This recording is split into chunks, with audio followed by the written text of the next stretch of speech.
poruszamy się po pewnym pograniczu właśnie badań z zakresu technologii żywności i żywienia, z zakresu neuronauki tak naprawdę i z zakresu psychologii i to połączenie dla mnie jest bardzo ciekawe i ono jest trudne, ponieważ bardzo łatwo sobie wytłumaczyć jakieś zjawisko błędnymi założeniami, sięgnąć po jakieś materiały związane z psychologią i wyjaśnić sobie, że ludzie nie lubią tych potraw, bo one kojarzą się im z tym i z tym. A tak naprawdę odpowiedź może nie być aż tak prosta i jak odniesiemy to właśnie do składu chemicznego, do neurobiologii, to już być może znajdziemy się w innych miejscach, gdzie powinniśmy szukać tej odpowiedzi i te aspekty właśnie są dla mnie niesamowicie ciekawe i one tak naprawdę mnie pociągają do tego, żeby działać w tych aspektach. Pierwotnym pomysłem tutaj wcale nie były środki regulujące apetyt, tylko takie rozwiązania dla gastronomii, by opracowywać pewnego rodzaju pasty, które mogłyby być wykorzystywane na przykład właśnie w kuchni fusion, czy takich dosyć nowoczesnych kuchniach, które mogłyby dostarczać dodatkowego właśnie doznania sensorycznego, takiej stymulacji zapachowej. Przepytaliśmy pokaźną liczbę konsumentów w ankiecie, szukając produktów spożywczych, które kojarzą im się apetycznie, mogłyby budzić chęć spożycia czegoś lub przeciwnie zredukować ten apetyt. Na podstawie ankiety okazało się, że coś takiego nie istnieje, że konsumenci nie wskazali żadnych konkretnych grup produktów spożywczych, które mogłyby mieć takie działanie. My jednak poszliśmy dalej, mogliśmy zbadać, jakie związki lotne wydobywają się z tej żywności. Właśnie za pomocą chromatografii gazowej zbadaliśmy, jakie związki lotne występują w przeróżnych tych produktach spożywczych, które nam konsumenci podali i na tym poziomie, czyli już na takim cząsteczkowym, okazało się, że te grupy, które wskazywali konsumenci stymulujące apetyt lub redukujące apetyt są zbieżne. Te związki występujące w żywności o potencjale stymulującym apetyt są zbieżne i te związki chemiczne występujące w żywności o potencjale redukującym apetyt również są zbieżne. Też było ciekawie, bo musieliśmy zamówić w jeden dzień pizzę, kebaby do laboratorium, frytki, jakieś burgery i następnie wykorzystywaliśmy z nich tylko po kilkanaście gramów, więc później się przenieśliśmy do pokoju socjalnego z tym wszystkim i mieliśmy też taki odpoczynek i urozmaicony posiłkiem w dodatku. My mamy w głowie taki obraz mentora jako takiego człowieka, który w każdym aspekcie jest świetny, a to nie do końca tak działa w mojej opinii, że możemy mieć takich, nazwijmy to teraz, mikromentorów, czyli możemy szukać ludzi, którzy są dla nas mentorami w danym aspekcie. Chyba zbyt często wmusza się w młodych ludzi znalezienie sobie mentora, który właśnie jest idealnym człowiekiem i we wszystkich aspektach odpowiada i jest dobrym przewodnikiem dla tego młodego naukowca na przykład. Wydaje mi się, że o takie osoby jest wyjątkowo ciężko, dlatego musimy szukać w różnych miejscach i to nie jest nic złego i mamy wtedy znacznie szerszą perspektywę na przeróżne aspekty. Dzień dobry. Dziś mamy przyjemność gościć pana doktora habilitowanego inżyniera Jacka Łyczko, profesora Uniwersytetu Przyrodniczego we Wrocławiu.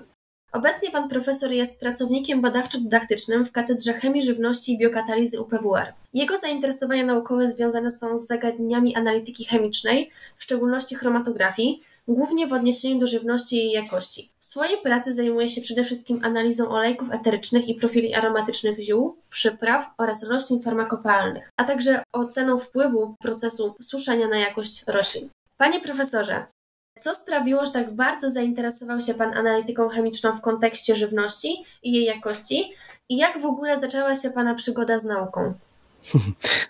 To był dosyć skomplikowany proces, ponieważ z żywnością, z gastronomią jestem od bardzo dawna związany, już od dziecka, przez to, że moi rodzice się zajmowali takimi zagadnieniami. Później trafiłem na studia w kontekście zainteresowań piwowarskich, więc to również była jakaś kwestia produkcji żywności, a co za tym idzie siłą rzeczy jakości żywności. No i następnie gdzieś podczas zajęć zajęć już na drugim stopniu studiów miałem okazję uczestniczyć w kursie.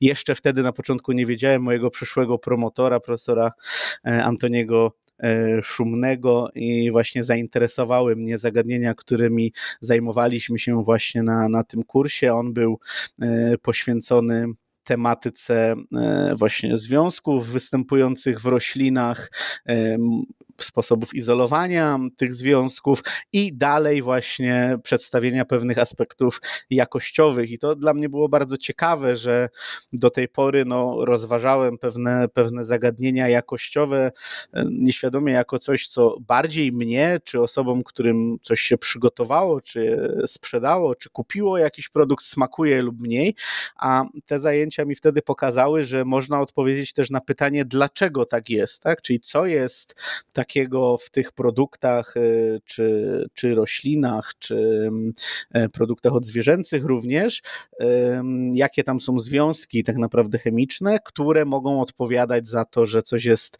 dla nas bardziej atrakcyjne lub mniej atrakcyjne. I to było dla mnie bardzo ciekawe, to szukanie tej odpowiedzi na to pytanie, dlaczego ten produkt, a nie inny produkt.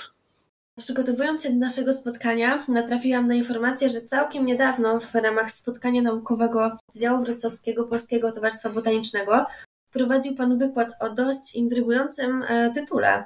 Brzmiał on: rośliny w perfumach, czy skaleczone drzewo pachnie lepiej? Proszę powiedzieć, czy rzeczywiście skaleczone drzewo pachnie lepiej? Tak, tutaj nie było żadnego podstępu akurat w tym tytule. Miałem rzeczywiście okazję w maju bieżącego roku uczestniczyć w takim wydarzeniu i wygłosić krótką prezentację na ten temat. No i żeby ten temat był jak najbardziej interesujący dla słuchaczy, botaników, którzy właśnie może mniej zajmują się taką bezpośrednią analityką chemiczną, uszyłem właśnie dla nich taki temat związany z perfumami i sięgnąłem po takie surowce perfumiarskie, które może nam są mniej znane. Często właśnie w perfumiarstwie wykorzystuje się różnego rodzaju żywice, dla nas orientalnych drzew. Jednym z nich właśnie jest akwilaria. Akwilaria to jest niesamowicie ciekawe drzewo, które jako samo drzewo nie jest interesujące, w sensie nie wydziela zapachu jakiegoś pożądanego przez perfumiarzy. Niemniej to drzewo po skaleczeniu i zainfekowaniu zaczyna wydzielać pewnego rodzaju żywicę, którą wchłania to drzewo, i następnie właśnie pozyskuje się te kawałki już potem drewna, które wchłonęły te żywice, i to już nie jest wtedy drewno akwilaria, tylko to już jest nazywane z francuskiego oud. I w 2002 roku pierwszy raz ten materiał oud wykorzystała firma Yves Saint Laurent do produkcji właśnie perfum, i od tego czasu jest to jeden z takich topowych, najbardziej ekskluzywnych materiałów tak naprawdę do wyrobu perfum, bo koszt takiego kawałka o bardzo wysokich standardach jakościowych może sięgać nawet do $1 miliona za kilogram. Także jest to bardzo ciekawe, że samo drzewo jest mniej interesujące niż właśnie i ten proces uszkodzenia tego drzewa, zainfekowania go, i wtedy doprowadzamy do tego, że właśnie uzyskujemy taki materiał perfumiarski. Niesamowicie ciekawe według mnie. Skoro jesteśmy w temacie zapachów, to proszę powiedzieć, jak to jest i dlaczego tak jest, że jedna wersja, na przykład suszonej bazylii, bardziej nam się podoba, a druga mniej? No to znowu jest taka percepcja naszego organizmu tak naprawdę. Możemy mówić oczywiście o różnych aspektach, o smaku, o kolorze tej bazylii jako przyprawy na przykład, ale skupmy się na tym zapachu, w czym czuję się też najbardziej komfortowo w tym zakresie. No bo tutaj chodzi o to, jakie związki wydzielają się z danego materiału. No i o ile mamy bazylię, tak, czyli mamy jeden materiał, który ma swój zapach i przyjmijmy, że ta bazylia jest jednorodna, tak, czyli nie ma tutaj żadnych różnic w tym materiale wyjściowym, no to jeżeli wysuszymy go różnymi metodami, A jakimi metodami możemy suszyć? I tutaj tak bardziej domowo, że tak powiem, to się odniosę do tego niż przemysłowo. W domu możemy sobie wysuszyć taką bazylię, podwieszając w jakimś zacienionym pomieszczeniu i susząc kilka dni. Możemy ją wysuszyć na słońcu, a możemy ją wysuszyć wykorzystując taką suszarkę do grzybów na przykład. Już mamy 3 różne tak jakby metody w naszym zaciszu domowym i prawdopodobnie każda z nich będzie pachniała trochę inaczej i któraś będzie podobała się nam bardziej, a któraś mniej.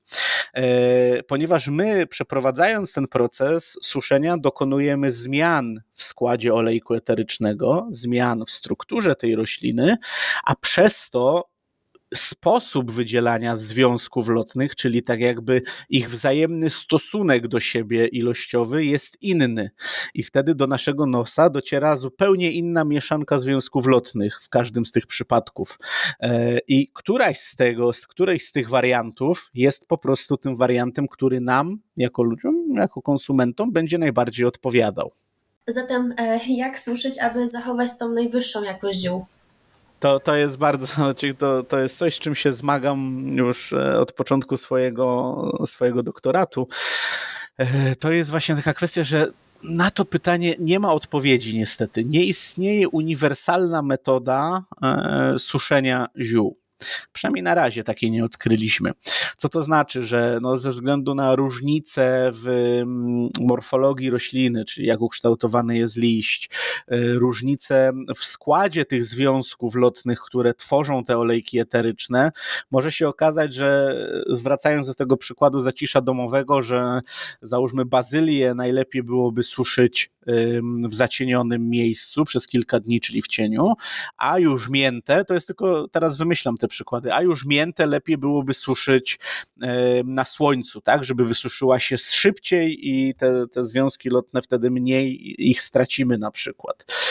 Także na to pytanie niestety nie udzielę wprost odpowiedzi, udzielę tylko jednej, że moje doświadczenia mówią, że suszenie za pomocą takiej suszarki do grzybów powoduje całkowitą destrukcję materiału i otrzymujemy w zasadzie taki materiał wysuszony, bardziej zbliżony zapachem do siana niż do ziół, z których korzystaliśmy chwilę wcześniej. To w tę stronę mogę powiedzieć, żeby unikać raczej takiej zwykłej, klasycznej suszarki, a w cieniu prawdopodobnie, w słońcu możemy uzyskać lepsze wyniki. A jak najlepiej przechowywać takie suszone zioła? No to tutaj musimy zadbać o to, żeby one raczej nie miały zbyt dużego dostępu do powietrza i wody, tak, czyli raczej wybieramy miejsca suche, zamykamy je w szczelnych słoikach, bym proponował, są dostępne takie słoiki potocznie chyba nazywane patentowymi, z zamknięciem takim patentowym, z uszczelkami takimi gumowymi. Wydaje mi się, że to jest najlepsze rozwiązanie tak naprawdę, żeby je przechowywać, jeżeli mówimy już o wysuszonych ziołach. No i lepiej w zacienionym miejscu niż w jakimś zaciemnionym miejscu niż w miejscu z dostępem światła. Panie profesorze, kieruje Pan finansowanym przez Narodowe Centrum Badań i Rozwoju projektem dotyczącym opracowania nowej generacji środków regulujących apetyt. Przyznam szczerze, że brzmi to niezwykle interesująco. Proszę powiedzieć, co to jest za projekt? No, to jest bardzo duże przedsięwzięcie, które realizujemy już od początku 2021 roku. W ramach tego projektu, na który finansowanie udało się uzyskać w programie LIDER 11, razem z zespołem staramy się opracować środki, które będą w stanie regulować apetyt.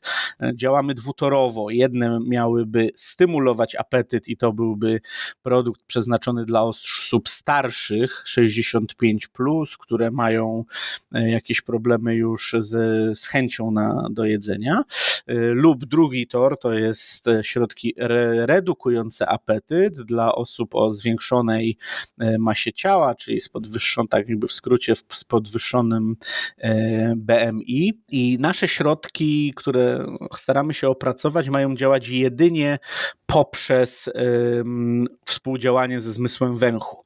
Czyli nie chcemy naszym odbiorcom tego środka niczego podawać do organizmu, żadnych tabletek, kropli, kropli zastrzyków, a jedynie chcemy, by przed posiłkiem poprzez powąchanie tej próbki, którą przygotowujemy, ten efekt wystąpił, tak? Zwiększonego lub zmniejszonego apetytu. A skąd w ogóle pomysł na ten temat? On się w ten temat wziął z takiego pewnego doświadczenia właśnie życiowego, z tego, czym zajmowałem się przed doktoratem jeszcze. Pierwotnym pomysłem tutaj wcale nie były środki regulujące apetyt, tylko takie rozwiązanie dla gastronomii, by opracowywać pewnego rodzaju pasty, które mogłyby być wykorzystywane na przykład właśnie w kuchni fusion, czy takich dosyć nowoczesnych kuchniach, które mogłyby dostarczać dodatkowego właśnie doznania sensorycznego, takiej stymulacji zapachowej.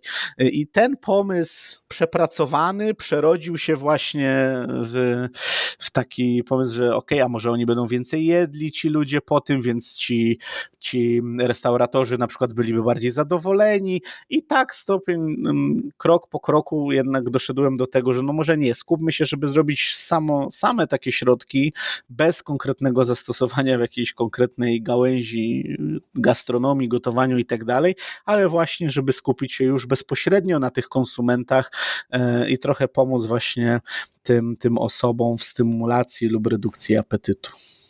Bazujecie Państwo na związkach lotnych, zatem w jakiej formie planujecie Państwo przygotować takie preparaty? No, obecnie po naszym narzędziem, na którym pracujemy i który dostarczamy konsumentom do badań, jest po prostu mieszanka związków lotnych w takiej szklanej butelce z atomizerem i nanosi się to na blotery, na paski perfumeryjne, takie jakie znamy z różnego rodzaju właśnie drogerii, gdzie możemy sprawdzić, jak dana próbka perfum pachnie, to my wykorzystujemy również takie paski i te paski po popsikaniu konsumenci wąchają i potem mogą przystąpić do zjedzenia posiłku.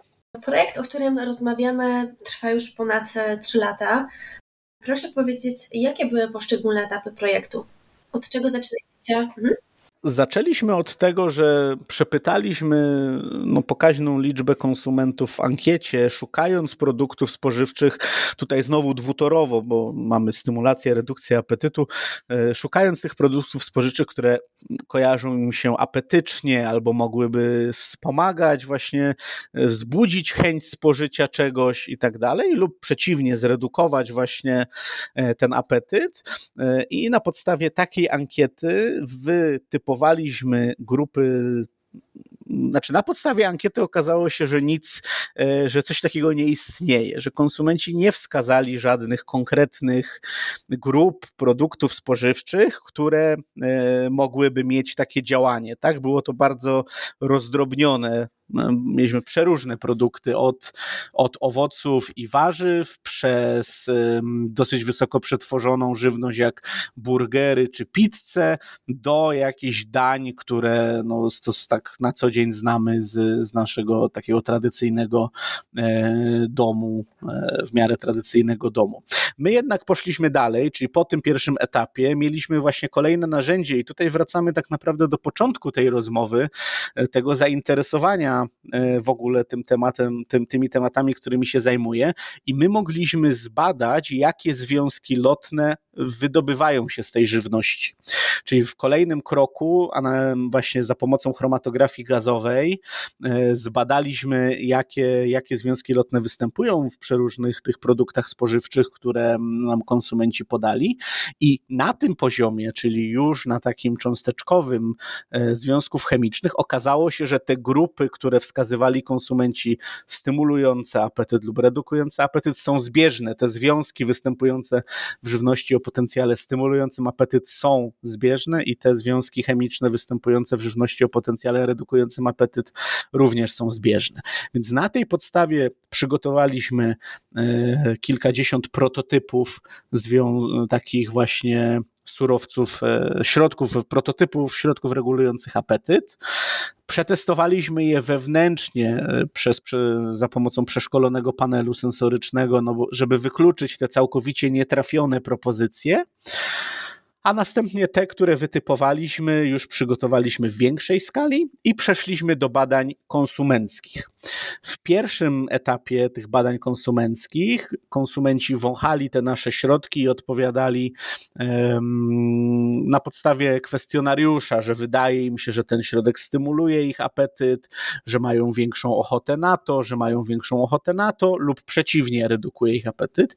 Jednocześnie przeprowadzaliśmy równolegle badania z użyciem funkcjonalnego rezonansu magnetycznego, by monitorować, jak poszczególne prototypy, które przygotowaliśmy, intensywnie działają na aktywność naszego mózgu.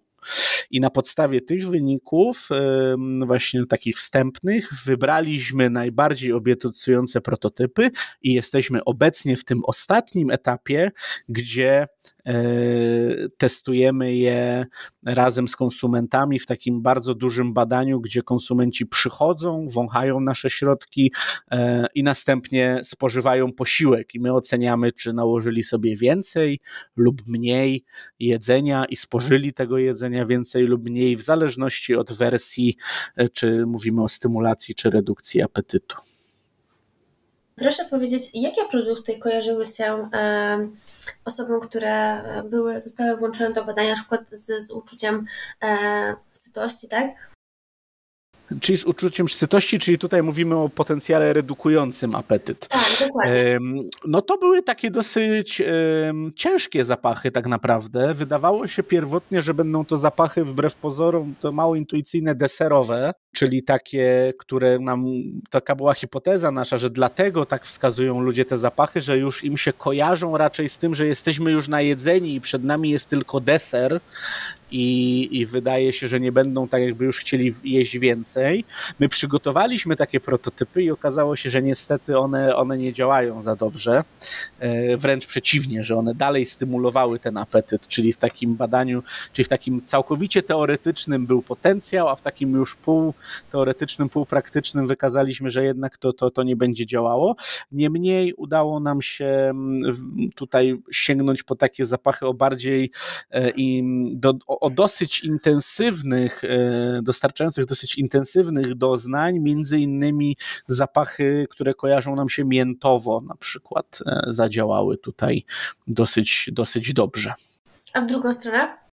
No ze stymulacją tutaj było troszkę prościej to opracować, raczej właśnie tutaj mówimy takie zapachy dosyć słodkie, które kojarzą nam się być może z jakimś deserem, być może z jakąś przekąską, one nas aktywizują, ale też zapachy związane z czymś świeżo wypiekanym, z taką tutaj takie skojarzenie z taką złotą skórką na pieczywie, czy z karmelizowanymi orzechami na przykład, czyli już może nie aż tak bezpośrednio słodkie jak słodycze w kontekście jakichś cukierków na przykład, ale też takie zapachy właśnie kojarzące się z czymś chrupiącym, słodkim, ale tak wytrawnie dosyć. Wspomniał Pan profesor, że w tym badaniu wykorzystywaliście Państwo panel sensoryczny. Proszę powiedzieć, jak wygląda takie badanie z wykorzystaniem panelu sensorycznego? Tutaj należy to bardzo rozgraniczyć, ponieważ ogółem często się mówi analiza sensoryczna, ona ma właśnie dwie ścieżki.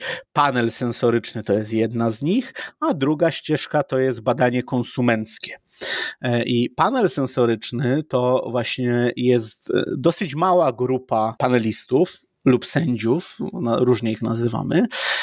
Przeważnie jest to pomiędzy 5 a 12 osobami. Te osoby na panelu sensorycznym nie oceniają, czy dany zapach im się podoba. Dobry panelista ma ocenić tak jakby intensywność na przykład poszczególnych nut zapachowych w danej próbce. Czyli może kompletnie na przykład nie znosić czekolady, a oceniać próbki właśnie różnych czekolad i tak jak poniekąd jak instrument analityczny właśnie ocenić dobrze, tu zapach kakao jest na poziomie takim, a w tej próbce jest na niższym, a zapach karmelu jest taki. Tak? I on wcale nie musi lubić tego, co ocenia. I o tym się bardzo często zapomina. No niemniej taki panel, by przygotować, to jest duże wyzwanie, ponieważ tych panelistów trzeba przygotować, czyli wszystkie te właśnie noty zapachowe, jeżeli mówimy o zapachu tylko, bo czasem to może być również smak, to może być wygląd oczywiście, trzeba przygotować odpowiednie skale punktacji i dać odpowiednie materiały referencyjne, tak żeby nakreślić tym panelistom, którzy będą brali udział w panelu, właśnie co to znaczy dla osoby prowadzącej panel, co to znaczy intensywność na przykład zapachu czekoladowego na 9 punktów w skali 10-punktowej, tak? I musimy dać panelistom te wszystkie materiały, by oni się skalibrowali. I to jest właściwe słowo, że paneliści też się muszą skalibrować, tak jak czasem kalibrujemy właśnie instrument pomiarowy. Tutaj i to jest bardzo duże wyzwanie, żeby dobrze taki panel przygotować. A kto może zostać takim panelistą? Czy to są osoby, które już wcześniej jakby miały styczność z tego typu badaniami? Tutaj oczywiście są różne teorie. Po pierwsze, jakby jest taka teoria, że panelistami, że trzeba się urodzić panelistą, a druga jest, że można zostać panelistą przez trening i ja się skłaniam do tej drugiej teorii, tak, że trenując można zostać dobrym panelistą, to po pierwsze, no więc tutaj bym podzielił, ale potem jak już pomijemy to, czy ktoś może zostać panelistą, czy nie, no to jednak jeżeli na przykład wykonujemy panele związane z żywnością i tak dalej, no to raczej powinny realizować te panele powinny być realizowane przez ludzi, którzy mają jakieś doświadczenie właśnie w takiego typu produktach, zagadnieniach. No i oczywiście musimy, tak jak powiedziałem, praktycznie zawsze tego panelistę skalibrować. Jedynymi takimi wykluczającymi w mojej opinii kwestiami są jakieś właśnie kwestie daltonizmu smakowego na przykład, albo niewrażliwości sensorycznej na niektóre aspekty, no to może być problem, tak? Czyli fizyczna niezdolność oceny danego aspektu, no bo organizm panelisty z jakiegoś powodu w tym miejscu nie działa tak jak powinien. A w jaki sposób charakteryzowaliście Państwo profile aromatyczne danych potraw, czy to produktów spożywczych? Więc tak jak wspomniałem, wykorzystaliśmy technikę chromatografii gazowej do tego, sprzężonej ze spektrometrią mas.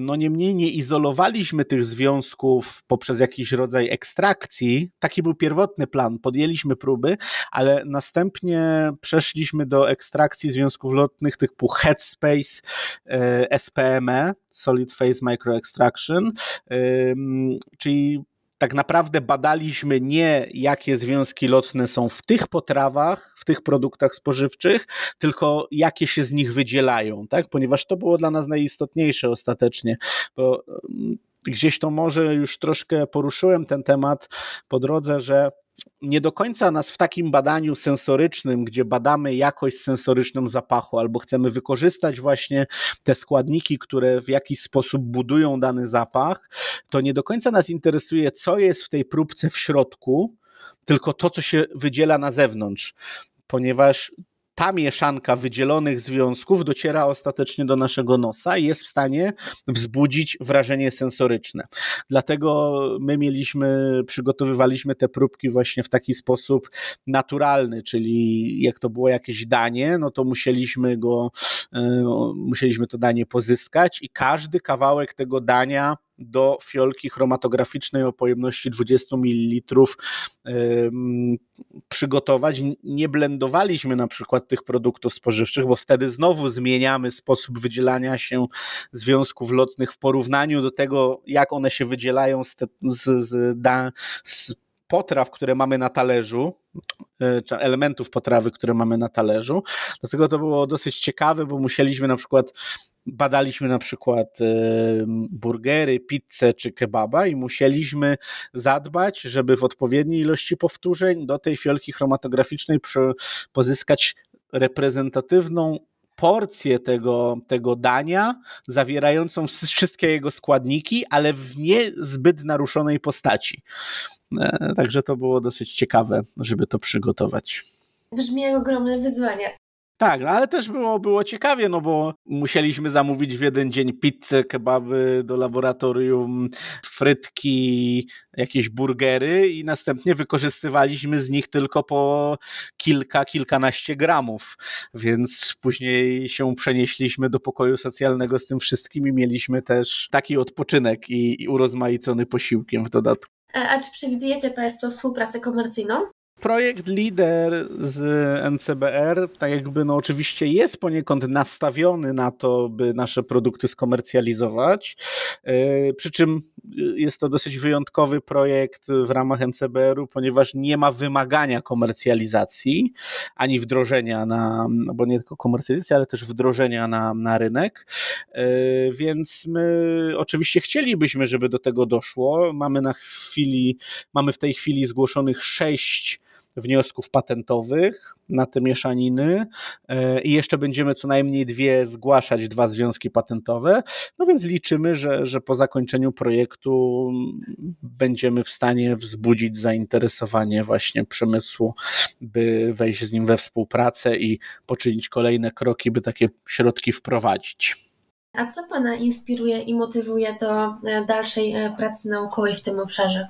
Wydaje mi się, że to są bardzo ciekawe zagadnienia na tym, bo poruszamy się po pewnym pograniczu właśnie badań z zakresu technologii żywności i żywienia, z zakresu neuronauki tak naprawdę i z zakresu psychologii i to połączenie dla mnie jest bardzo ciekawe i ono jest trudne, ponieważ bardzo łatwo sobie wytłumaczyć jakieś zjawisko błędnymi założeniami, tak, że sięgnąć po jakieś materiały związane z psychologią i wyjaśnić sobie, że ludzie nie lubią tych potraw, bo one kojarzą się im z tym i z tym. A tak naprawdę odpowiedź może nie być aż tak prosta i jak odniesiemy to właśnie do składu chemicznego, do neurobiologii, to już być może znajdziemy się w innych miejscach, gdzie powinniśmy szukać tej odpowiedzi i te aspekty właśnie są dla mnie niesamowicie ciekawe i one tak naprawdę mnie pociągają do tego, żeby działać w tych aspektach. Rada, którą dałbym młodszemu sobie to? Młodszemu sobie to? No myślę, że żeby cały czas ufać swojej intuicji i konfrontować ją z osobami, które chcą nas wysłuchać i dyskutować o tym. Tutaj chyba ma Pan profesor na myśli dobrego mentora, prawda? Tak, to jest ważne, przy czym trzeba pamiętać, że tak mi się wydaje przynajmniej, że my mamy w głowie taki obraz mentora jako takiego człowieka, który w każdym aspekcie jest świetny, a to nie do końca tak działa w mojej opinii, że możemy mieć takich, nazwijmy to teraz, mikromentorów, czyli możemy szukać ludzi, którzy są dla nas mentorami w danym aspekcie. I właśnie chyba zbyt często wmusza się w młodych ludzi znalezienie sobie mentora, który właśnie jest idealnym człowiekiem i we wszystkich aspektach odpowiada i jest dobrym przewodnikiem dla tego młodego naukowca na przykład. Wydaje mi się, że o takie osoby jest wyjątkowo ciężko, dlatego musimy szukać w różnych miejscach i to nie jest nic złego i mamy wtedy znacznie szerszą perspektywę na przeróżne aspekty. Idealny zespół badawczy to? Czym powinien się zachować? Po pierwsze chęcią współpracy ze sobą, no i uzupełniającymi się umiejętnościami. Czyli taka interdyscyplinarność, tak? Trochę tak. No nawet nie może interdyscyplinarność, bo możemy mówić tutaj, pracować tak jak w laboratorium tutaj naszym, mógłbym wskazać konkretne osoby, że ktoś jest najlepszą osobą do obsługi chromatografu gazowego, do obsługi chromatografu cieczowego i do wykonywania analiz i NMR na przykład, tak? Czyli nie do końca tutaj pewna interdyscyplinarność, bo tu przeważnie jako interdyscyplinarność byśmy mieli na myśli, tak mi się wydaje, że to w zespole jedna osoba jest dobrym analitykiem i potrafi wykonywać izolację związków i ich analizę, a druga na przykład przeprowadzać testy przeróżnych aspektów, takich jak właściwości przeciwutleniające, przeciwdrobnoustrojowe i tak dalej. Tak? Czyli tutaj bardziej mi chodzi, oczywiście też tak może być, ale raczej przede wszystkim zespół powinien potrafić współpracować, co nie znaczy, że musi się lubić, co jest już super w ogóle, jak się lubi, ale jak potrafi współpracować, to jest ta podstawa. I dalej, krok dalej, no to, że mamy właśnie pewne rzeczy, w których sami siebie wzajemnie potrafimy się poradzić. A z którego ze swoich osiągnięć jest Pan najbardziej dumny? Mówimy o sferze naukowej, jak się domyślam. Dokładnie tak. No myślę, że tutaj na razie te kwestie związane z tym projektem, gdzie staramy się opracować te środki regulujące apetyt, ponieważ ten krok, że udało nam się odkryć, że te związki lotne są zbieżne na poszczególnych etapach, zbieżne w poszczególnych grupach produktów spożywczych, które same w sobie nie wykazywały żadnych podobieństw, no był bardzo istotny i to jest, uważam, dosyć istotne osiągnięcie w mojej karierze tej badawczej. Panie profesorze, opowiada Pan z ogromną pasją. Jakie ma Pan plany badawcze na przyszłość? Coraz bardziej przesuwam się właśnie w stronę taką, gdzie analitykę łączy się z właśnie neurobiologią i psychologią. Tak jakby na tym etapie tego projektu, gdzie gdzie opracujemy środki regulujące apetyt, to był taki krok do przedsionka tych aspektów, a w swoich kolejnych projektach, które gdzieś tam cały czas składam, czy planuję składać wnioski o finansowanie tych projektów, czy będę przeprowadzał badania w miarę możliwości we własnym zakresie, czy w zakresie laboratorium tego, w którym pracuję, no to coraz bardziej przesuwam się właśnie, by rozważać, jak aspekty na przykład psychologiczne odnoszą się do bodźców sensorycznych, które nam dostarcza na przykład żywność i jaka jest wypadkowa tego na przykład w akceptacji novel foods, czy żywności składającej się z niespotykanych dla nas surowców czy produktów, czy jak to się przekłada na nasze przyzwyczajenia żywieniowe,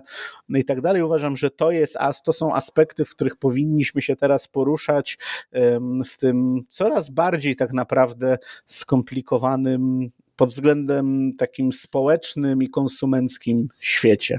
Panie profesorze, bardzo dziękuję za niezwykle interesującą rozmowę. No nie pozostaje mi nic innego, jak trzymać kciuki za dalsze projekty badawcze oraz dalsze sukcesy. Dziękuję bardzo, bardzo mi miło.